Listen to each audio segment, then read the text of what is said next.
Good morning and welcome to Jew in the City Speaks with your host, Allison Josephs, also known as Jew in the City. The world has changed significantly since October 7th. It's kind of like life before and life after. And I think Jews have changed in significant ways, not just political beliefs, not just a sense of betrayal, of not realizing quite how hated we were, or that people that we thought were our allies or friends may not be. But there's also a sense of a need to protect yourself. Um, I never thought that this would happen, but my husband and I recently became gun owners.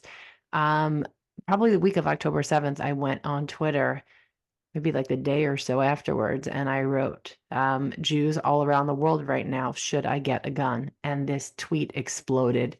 And I would say in general, Jews tend to not be the most into gun community that's out there.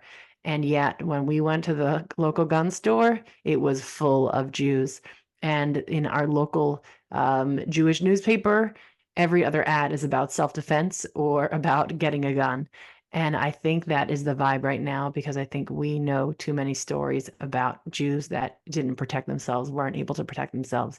And that is why today's guest, Sammy Horowitz, is very in the moment right now with the work that he is doing, teaching Jews self-defense, working out of LA.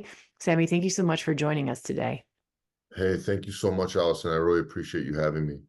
Of course. So you have is this your studio, this self-defense, course or, organization? Uh, Like, tell me about like what you're running. so the name of my club is the Bear Jew Boxing Club, and that was inspired partly by I used to be a professional boxer, so I was a pro fighter. I turned pro some years ago. I had 13 professional fights in boxing, uh, quite a few amateur fights. And my nickname, I had two different nicknames when I was a boxer. I had the Russian concussion because some of my family comes from Russia, and then the Bear Jew, and that was inspired by Eli Roth from Inglorious Bastards. But there were two nicknames I had, so we decided on the Bear Jew Boxing Club, and it's completely nonprofit. I'm renting the studio with funds that I raised.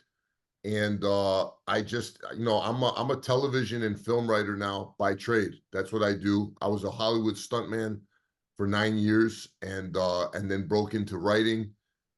Wrote on TV show and did movies, and I had to figure out something that was actionable that I could do. And this was it.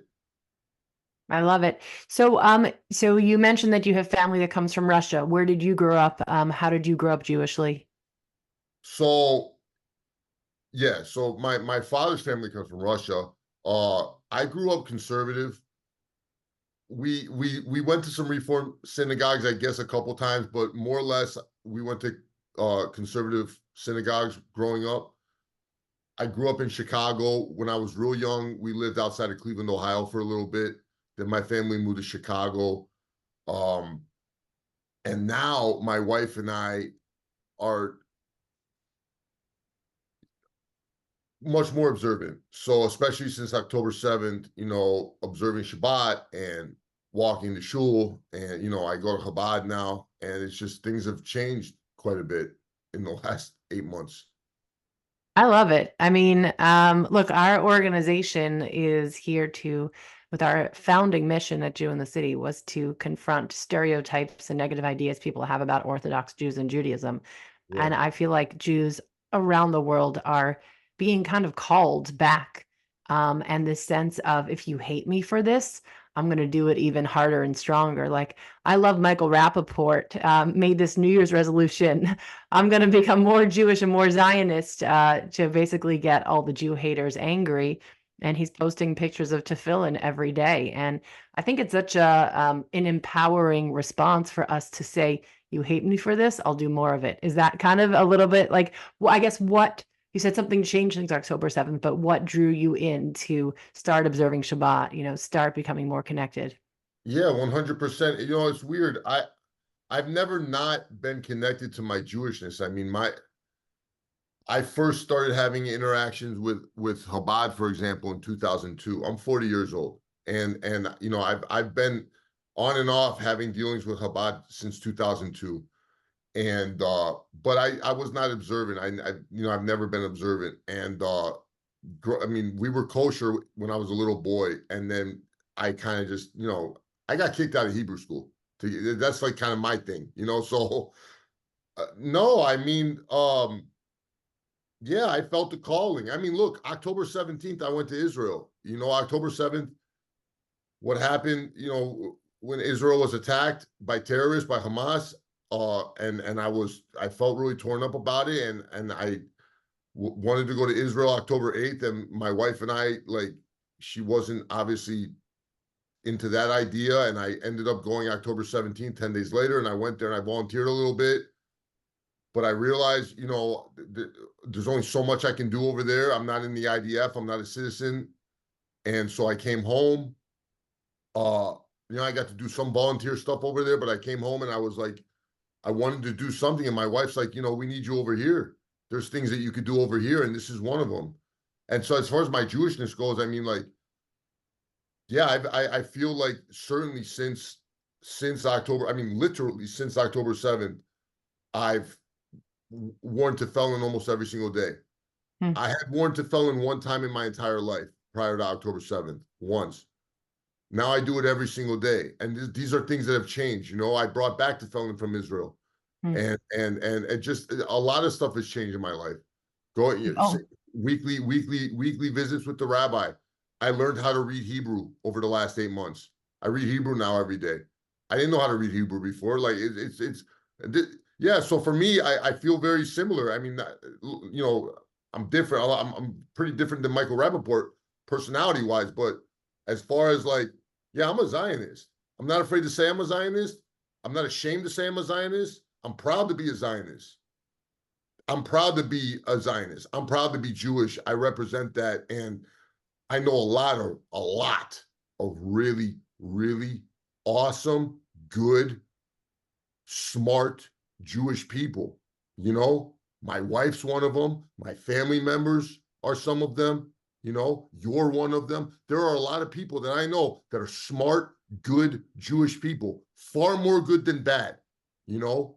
And so yeah, anyways, that's how I feel about it. I love it. You know, your career has been about sort of a physical type of thing with being a stuntman and a boxer, but the amount of spiritual merit and strength that you're creating with these acts is tremendous. And you know, as you were talking, I was thinking Hamas had no idea what they were unleashing. Like the No, And so now that we've, you know, and it's so inspiring, the Jewish part. Now let's move back to the Bear Jew and your club. You're yeah, working a lot with the Orthodox community. You know, sure. my sense is that there's kind of different ways that Jews get represented since you have this Hollywood background and since our organization in large part was dealing with Jewish representation. You've got either kind of like the weak, sort of yeshiva bacher type of Orthodox Jew, the nerd, that type of a thing, or you've got the bloodthirsty Israeli Jew. Those are kind of the different, you know, ways that we're depicted. What I love is that in your club, you're doing a lot of sort of empowering and education of the Orthodox community specifically, right? So tell us about how you connected with these yeshiva guys, program for women. Yeah. Um, no, exactly. You know, it's funny, the yeshiva boys that train with me, they're little badasses. It's I mean, they were taken to the skills that I was showing them quicker than a lot of the just secular Jews that were coming in the club. So I've been doing this for a couple months now, and this is literally how I started. You know, I'm in some WhatsApp groups, and I posted about it. This is what I want to do. I got some people from the WhatsApp group. The word kind of spread. But as far as, you know, my target is not the financially successful, you know, well-off Jewish person, you know, that's not the target for who I'm going after. they're welcome to train in my club. Everybody is welcome to train in my club. I will show any Jew that wants to learn self-defense. But what inspired me to do this was the Jewish person that, you know, is walking around every day in LA, that's getting harassed. That's you know, the Jews that are in the Pico Robertson area, the Jews that are in the Beverly area, you know, the Jews that are dealing with this stuff every day. This is just another day, and they're dealing with it. And people that might feel apprehensive to walk down the street now, apprehensive to go to and from shul. Those are the Jews that I was targeting. And so I'm thinking, how do I do that? So what I did is literally I was just driving to my buddy Billy's house, you know, who lives, you know, around Dr. Sandwich area in Beverly by the Grove. I was driving around and I saw a Jewish kid, you know, riding his bike, and I pulled up next to him. He probably was a little, you know, nervous because I can be a little jarring, I guess. I rolled down my window. I said, yo, hey, let me talk to you for a second. He saw my kippah, so he's like, okay, this guy's not crazy. He's not just some crazy guy pulling up next to me. I said, let me talk to you for a second. We got out of the car. I said, listen, this is what I'm doing. I'm training Jewish people how to box. Are you interested? He said, yeah. He came on Sunday. He showed up to the address I gave him. He doesn't have social media. He just showed up. He trained. I trained him. You know, he's a yeshiva boy. He brought some more yeshiva boys, and pretty soon I had a class full of yeshiva. They went back to New York last week. So instead of yeshiva for right now, until I get a new class of yeshiva, now I'm doing an all women's class in that time slot. So last week I had all Orthodox women, you know, and they're awesome. And they were taken to this. And the whole, just like you said, empowerment. Look, I understand that not everybody, you know, size does matter in fighting, especially if you're a trained fighter. But guess what? Having some type of skills is going to help you in every sense for an attack. You know, especially in hand-to-hand combat or somebody attacking you. And I want to empower every single person that comes into that gym to feel better and feel stronger when they leave and have real skills. And what I'm showing, I'm not doing what I'm doing is not a, you know, hyped up cardio boxing class that's popular. You know, this isn't Equinox, you know, no disrespect to Equinox, great gym, but I'm saying, like, this is what I'm showing is, like, you come into my gym, I don't care that you're, you know, I'm not trying to pump your ego up and tell you how great you are. I want to show you how to defend yourself. That's what I'm teaching. If you want to learn a real jab, cross, left hook, you know, and how to slip punches and how to possibly get out of a situation that you're in, I'm going to show you that. That's what I want to show you so that you can leave the gym and you can protect yourself and you can feel strong. That's what I want to do for every single person. You know, in the last few years, first of all, it's tremendous. In the last few years, I think even pre-October 7th, there has been more and more anti-Semitism that's just become more normalized. In our neighborhood, a couple of years ago, my daughter was called a kike because she was wearing a long skirt, and some kids in the neighborhood recognized her as a Jew. Another one of my daughters in Lakewood, New Jersey, we were there during a holiday. A car drove by and screamed Jew out the window. My husband, you know, goes to work sometimes in Midtown. A lot of times he just stays home these days, you know, in our post-COVID world. But I'm scared for him to be walking around in a yarmulke in Manhattan. You know, people are crazy. And so I think really for people that wear their Jewishness visibly, having these skills really do matter. Were you at the Adas Torah Pico Robertson counter protest? Were you there that day or? No, Wow. thank God I wasn't there. No, I mean, I wasn't there. Seeing what happened really sickens me. You know, it just disgusts me. Allison, I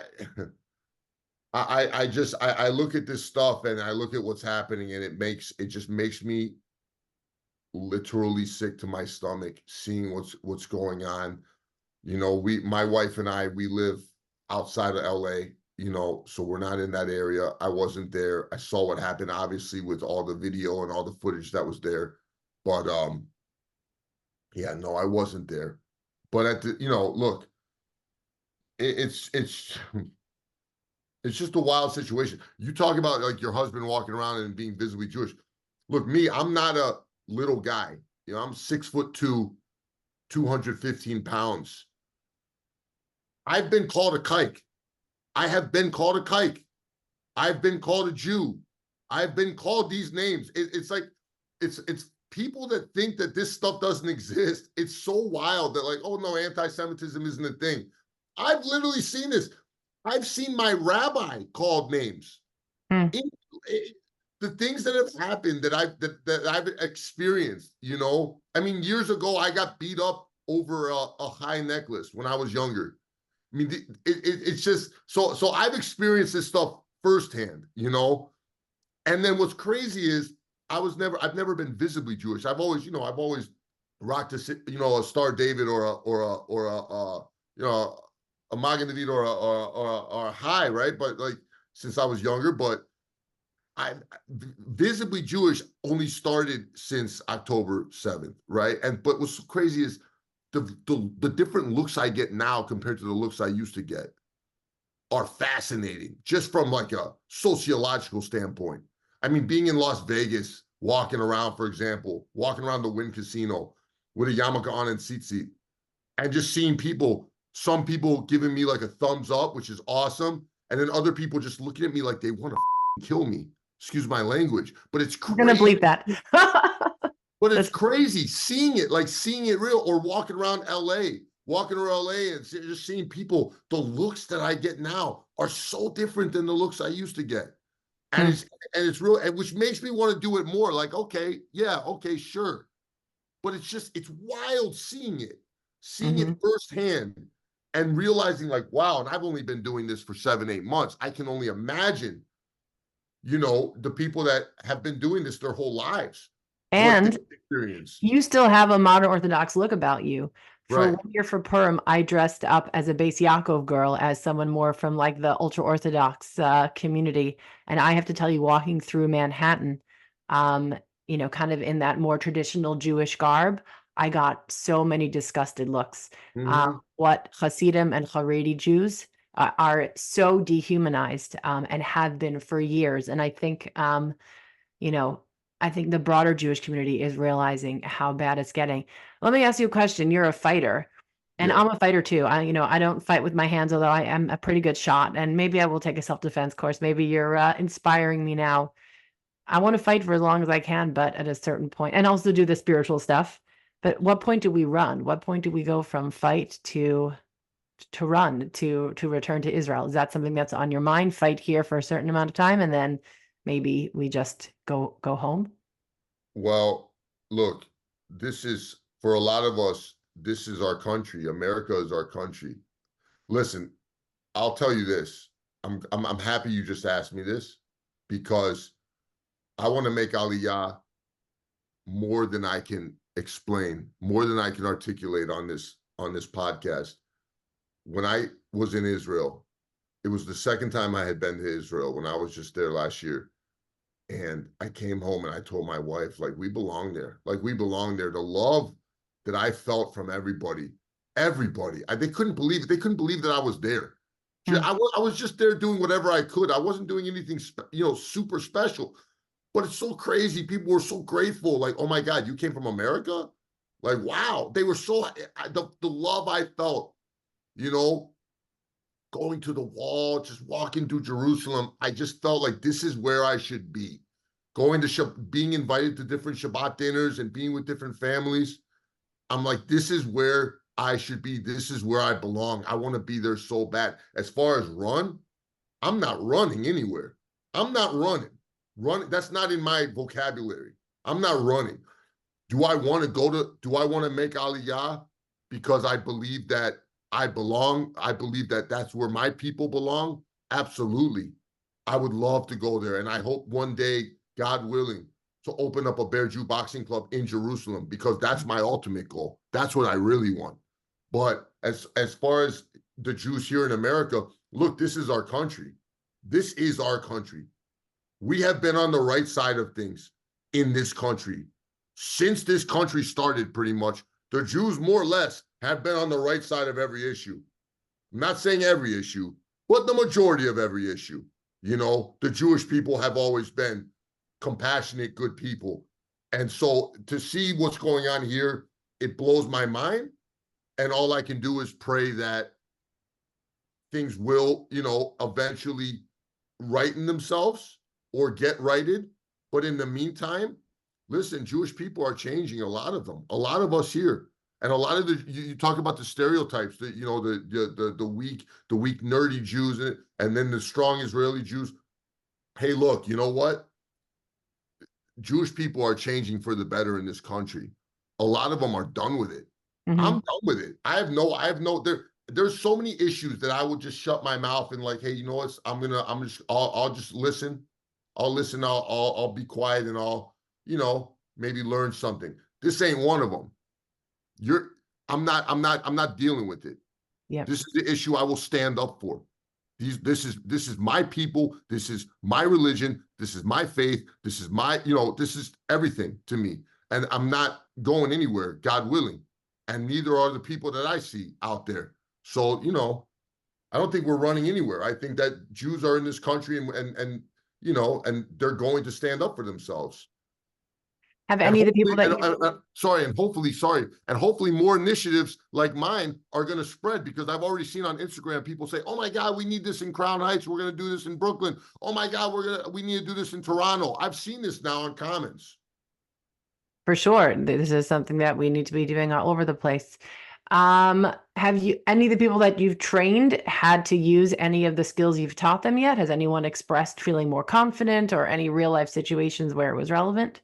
Well, yes and no. There's certainly been people that have, you know, in the short time I've been doing this, a couple months, I've seen a lot of progress among quite a few people that have been coming regularly. As far as somebody having to use these skills, a woman who I'm not going to name, of course, comes to my class. She's lovely, a lovely woman, and got attacked the other day. I don't think it was actually her Jewishness that got her attacked in this situation. She got attacked though by somebody, I believe he was just a person possibly on drugs, or I don't know. But you know, she got attacked. She got punched in the face. And this happened just recently, just the other day. I couldn't believe it. Blindsided. I would have been in trouble, because it just happened from somebody ran up on her from the side. They had the camera footage. But this is happening. This is a reality that we're living in today, especially in Los Angeles. But Jewish people have to deal with it twofold, because you also have people that are literally out to harm Jews. Mm-hmm. Wow. And then anti-Semitism is denied. Or if we speak about an anti-Semitic attack, then we're suddenly accused of Islamophobia, when before that we were told that you can't say all lives matter. Super frustrating. So where do you see your club going? You know, you started with the yeshiva boys, you're moving on now to women. Do you hope to expand to other parts of the community? How are you getting the word out? So I'm going to, as of right now, I'm doing it weekly. That's all I'm able to get the gym for at this point. Hopefully I can expand it a little more. Again, I'm not, this isn't something I'm doing for money, so I'm not making any money off of this. I'm just doing this to do it. You know, it's a nonprofit. I'm gonna get some clothing out there to spread the word, some Bear Jew Boxing Club hoodies. Outside of that, I'm gonna start doing classes in Chabads, you know, different ones. My rabbi, for example, we're gonna start one up in the South Bay area, and we're gonna start a class up for boys and young people out here.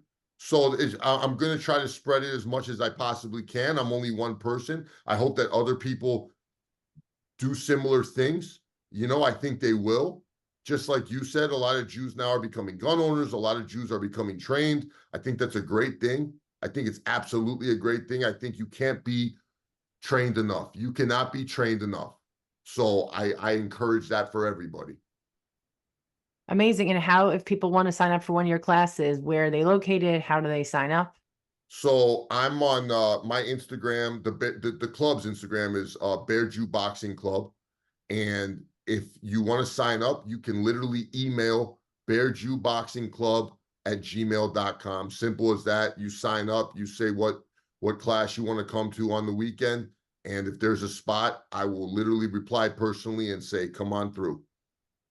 Awesome. Well, thank you for doing your part. I don't actually know what part is in terms of, strengthening the Jewish people. Is it teaching them how to fight? Is it, the spiritual merit of, connecting more deeply with our heritage? I'm sure it all contributes, but thank you for continuing to be a fighter for our people. And we should hear good news. We should merit to see the final redemption. God willing. Thank you so much, Allison. I really appreciate you having me. And I appreciate your work. And we should not be scared Jews. We should be bear Jews. That's right. I like that. See, just putting that. I like that.